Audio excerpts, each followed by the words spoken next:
Good morning बच्चों। कैसे हैं आप सब? उम्मीद करता हूं आप सब ठीक होंगे।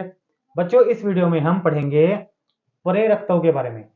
सबसे पहले हम पढ़ेंगे प्रेरकत्व क्या है, फिर हम पढ़ेंगे अन्योन्य प्रेरण, फिर और बहुत सारे टॉपिक्स हैं जिनके ऊपर हम इस वीडियो में चर्चा करेंगे।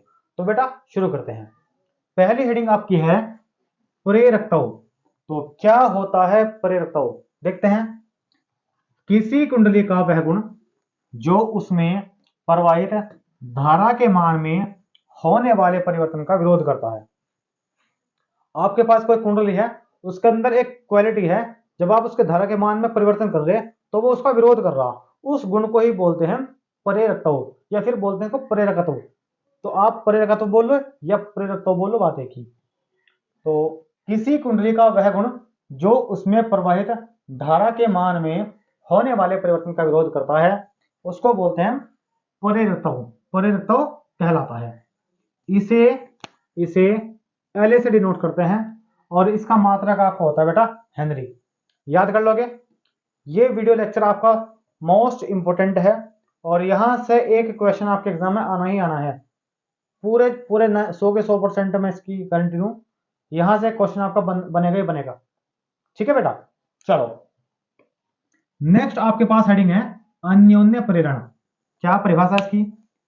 जब दो आपके पास कोई दो कुंडली है, दोनों को आपने पास पास रख दी, ठीक है। चलो पहले इसको पढ़ते हैं और इसको समझते हैं। जब दो कुंडलियों को पास पास रखकर दो कुंडलियों को पास पास रखकर एक कुंडली में वैद्युत धारा प्रवाहित की जाती है। कोई बैटरी लगा के जो आपकी पहली कुंडली है उसमें धारा प्रवाहित कर दी भाई, वैद्युत धारा प्रवाहित की जाती है, तो दूसरी कुंडली में एक प्रेरित विद्युत वाहक बल उत्पन्न हो जाता है। आपके पास दो कुंडलियां हैं, दोनों पास पास रखी। अब एक कुंडली में क्या काम करा, आपने धारा करंट प्रवाहित कर दिया, तो जो इसके पास वाली कुंडली है उसमें एक बल उत्पन्न होता है, उस बल का नाम है प्रेरित विद्युत वाहक बल उत्पन्न होता है। जो आपके पास ये घटना घटित हुई, ठीक है नहीं, विद्युत चुंबकीय प्रेरण की, इस घटना को अन्योन्य प्रेरण कहते हैं। ये जो प्रेरण दो प्रकार का होता है, एक अन्योन्य प्रेरण, एक स्वप्रेरण। ठीक है, हम दोनों पर डिस्कस करेंगे। तो क्या कहते हैं? अन्योन्य प्रेरण कहते हैं। दोबारा फिर समझो। आपके पास मान लो आपके पास दो कुंडलियां है भाई, ये आपके पास है दो कुंडलियां, दोनों को मैंने पास पास रख दिया ऐसा करके, बिल्कुल पास पास रखी गई। हमने क्या काम करा, इसमें कोई बैटरी लगा दी और बैटरी लगा के इसमें हमने करंट प्रवाहित कर दिया, धारा प्रवाहित कर दी। जब आपने इसमें धारा प्रवाहित करी तो इसमें ऑटोमेटिकली क्या हुआ, इसमें एक बल उत्पन्न हुआ। कौन सा बल? प्रेरित विद्युत वाहक बल। तो जैसे ही उत्पन्न हुआ तो जो घटना घटित हुई इसको हम बोलते हैं अन्योन्य प्रेरण। बात समझ में आ गई बेटे? ठीक है, चलो जी। अब नेक्स्ट आपके पास हेडिंग है बेटा अन्योन्य प्रेरण गुणांक। क्या परिभाषा इसकी? दो कुंडलियों के बीच अन्योन्य प्रेरण गुणांक प्राथमिक कुंडली में एक सेकंड में धारा में होने वाले परिवर्तन से दूसरी कुंडली में प्रेरित विद्युत वाहक बल के अनुपात के बराबर होता है। अब इसमें एक प्राथमिक कुंडली है, एक द्वितीय कुंडली। देखो आपके पास दो कुंडली है भाई, मान लो कुंडली है आपकी, एक कुंडली है। तो जिस कुंडली में धारा प्रवाहित हो रही, धारा प्रवाहित हो रही है, उसको हम बोलते हैं प्राथमिक कुंडली। प्राथमिक कुंडली। और जो आपके पास जिसमें हमारा विद्युत वाहक बल उत्पन्न हो रहा, विद्युत वाहक बल उत्पन्न हो रहा, उसको बोलते हैं द्वितीयक कुंडली। द्वितीयक कुंडली। ठीक है बेटा। तो क्या कहा इसने? अन्योन्य प्रेरण गुणांक क्या है? दो कुंडलियों के बीच अन्योन्य प्रेरण गुणांक इसको हम शो करते हैं बेटा एम से।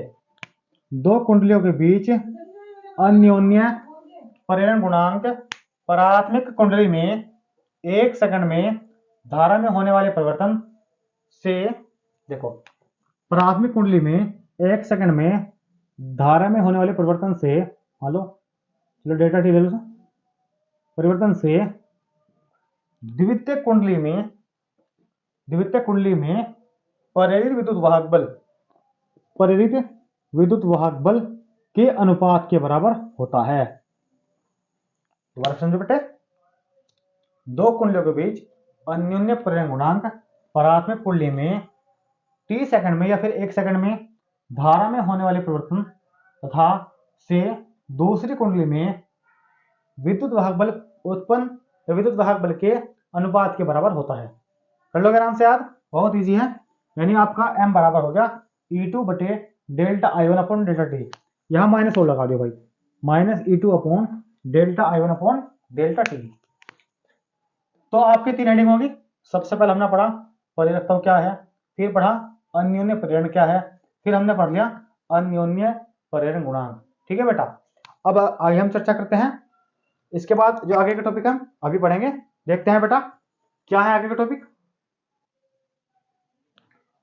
तो देखते हैं बेटा आगे के टॉपिक कौन कौन से हैं। तो हमारा टॉपिक है 1 हेनरी। मोस्ट इंपोर्टेंट है, आपके एग्जाम्स में कई बार ही आ चुका। मोस्ट इंपोर्टेंट क्या है इसकी परिभाषा, देखते हैं। यदि प्राथमिक कुंडली में 1 एम्पियर की धारा में परिवर्तन होने से, यदि प्राथमिक, मान लो आपके पास 2 कुंडलियां हैं, एक कुंडली दोनों पास पास रखी। यदि प्राथमिक कुंडली में 1 एम्पियर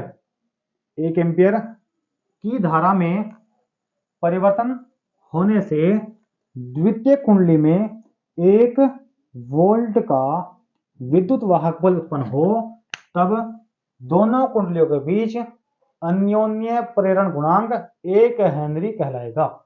आराम से परिभाषा याद हो जाएगी बेटा। यदि प्राथमिक कुंडली में 1 एम्पियर की धारा में 1 एम्पियर या धारा के मान में 1 एम्पियर परिवर्तन हो या परिवर्तन होने से द्वितीय कुंडली में 1 वोल्ट का विद्युत वाहक बल उत्पन्न हो, तब दोनों कुंडलियों के बीच अन्योन्य प्रेरण गुणांक 1 हेनरी कहलाएगा। आराम से हो जाएगी परिभाषा बेटा। चलो अब देखते हैं नेक्स्ट हेडिंग हमारी क्या है। हम अपनी अन्योन्य प्रेरण पढ़ चुके। हमने क्या पढ़ लिया बेटा, अन्योन्य प्रेरण हमने पढ़ चुके। ठीक है, जो आपके पास अन्योन्य प्रेरण है, इसमें कितनी कुंडली आपकी, इसमें आपके पास है 2 कुंडली। जिसमें धारा प्रवाहित हो रही वो आपकी प्राथमिक कुंडली है, और जिसमें आपका विद्युत वाहक बल उत्पन्न हो रहा वो आपके पास क्या है बेटा, वो आपकी द्वितीय कुंडली है। तो अन्योन्य प्रेरण में कितनी कुंडलियां, 2 कुंडलियां। अच्छा, इसका उदाहरण क्या है, अगर हम इसके उदाहरण की बात करें तो जो बेटा इसका एग्जाम्पल है वो है ट्रांसफार्मर। ये इसका इंपॉर्टेंट है एग्जाम्पल। अगर आपका पेपर में आता है कि ट्रांसफार्मर है अन्योन्य प्रेरण सिद्धांत पर आधारित, तो आप इस तरीके से इसको कर लोगे आराम से। चलो जी, अब नेक्स्ट हमारे पास है स्वप्रेरण। क्या है स्वप्रेरण, जानते हैं इसको, देखते हैं। स्व का मतलब अपने आप, यानी जो आपके है अन्योन्य प्रेरण, इसमें आपकी 2 कुंडलियां होंगी, और जो स्वप्रेरण है उसमें सिर्फ एक ही कुंडली होगी, उसमें सब कुछ होगा एक कुंडली के अंदर। कैसे होगा देखते हैं। वैद्युत चुंबकीय प्रेरण की वह घटना, वैद्युत चुंबकीय प्रेरण की वह घटना जिसमें किसी कुंडली के धारा के मान में, किसी कुंडली के धारा के मान में होने वाले परिवर्तन से, धारा के मान में होने वाले परिवर्तन से अपने आप ही उसी कुंडली में,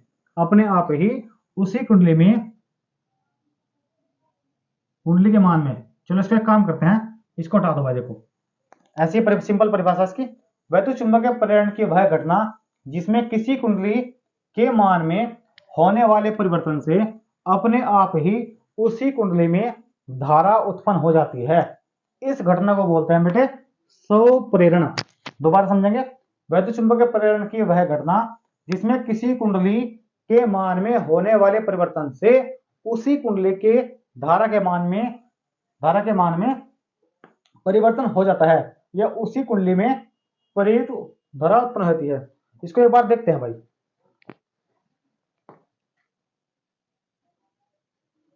इसको थोड़ा ठीक कर लेंगे बेटा, इसमें हल्की सी मिस्टेक होगी। क्या परिभाषा होगी देखो उसकी।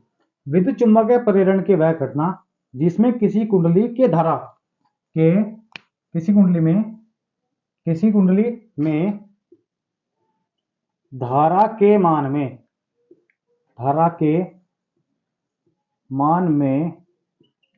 में होने वाले परिवर्तन से धारा के मान में होने वाले परिवर्तन से अपने आप ही उसी कुंडली में प्रेरित धारा उत्पन्न हो जाती है। इस घटना को आप बोल दोगे स्वप्रेरण। ठीक है, देखो वैद्युत चुम्बकीय प्रेरण की वह घटना जिसमें किसी कुंडली के या किसी कुंडली में धारा के मान में होने वाले परिवर्तन से अपने आप ही उसी कुंडली में प्रेरित धारा उत्पन्न हो जाती है। इस घटना को आप बोल दोगे, क्या बोलोगे बेटा, स्वप्रेरण कहलाती है। एग्जाम्पल क्या है इसका? इसका आपका एग्जाम्पल है चौक कुंडली। तो इसमें ये हेडिंग्स मैंने कवर करा दी बेटा। इस चैप्टर में सिर्फ आपका एक लेक्चर हो रहेगा और उसके बाद ये चैप्टर आपका खत्म हो जाएगा। ठीक है, फर्स्ट बुक में आपके मात्र 2 चैप्टर बचे। चैप्टर नंबर 7 थोड़ा लेंथी है, अच्छा चैप्टर है। जो चैप्टर नंबर 8 है वो मात्र 1 या 2 वीडियो में खत्म हो जाएगा। ठीक है बेटा, तो बहुत जल्द हम अपनी बुक फर्स्ट खत्म कर लेंगे, उसके बाद फिर हम अपनी बुक सेकंड शुरू कर देंगे बेटा। ठीक है बेटा, तो इस वीडियो में हम इतना रखते हैं। Okay bye.